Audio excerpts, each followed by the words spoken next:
search for somewhere free, away from these walls. It's a place where I can see the world and all its faults. Welcome to CareTech's troubleshooting guide for the golvo7007ES. There's a few simple checks that we would like you to carry out before you call for an engineer if you find that the hoist isn't working. Some of the most obvious things is always starting with the battery. Just make sure that the battery has either been put on charge, or if you've got another battery that you know is good, just to charge that battery up or swap it over with another no good battery. Also, you can just check these battery terminals. Sometimes when the batteries are taken on and off the hoist, they get squashed and damaged. And just check the contact plates on the control box also. That's one of the first places we would look. Secondly, we need to look at to check to see whether the hoist is not on charge. If the hoist has been left on charge and plugged onto a mains supply, again, it will not work. Always make sure that it's been taken off of charge.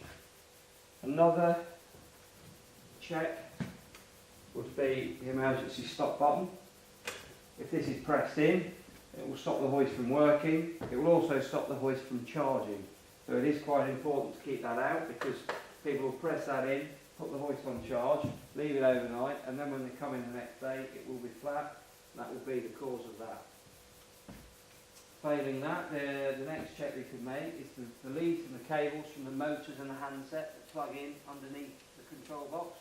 You can just make sure that they're all pressed in firmly. Sometimes they get snagged on things and just get pulled slightly out, so they're not fully out, but just slightly out and not making contact. They would be the checks we would ask you to make. If you've made all these checks and it's still not working, then we would ask you to call for an engineer.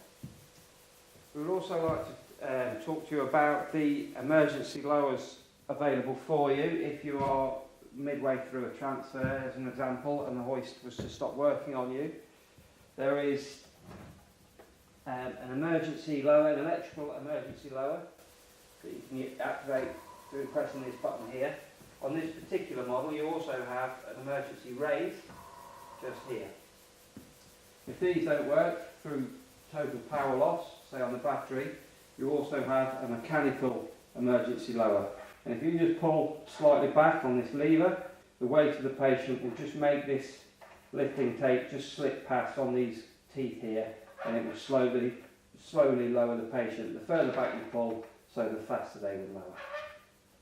And that concludes the CareTech troubleshooting guide for the golvo7007ES. Thanks for listening.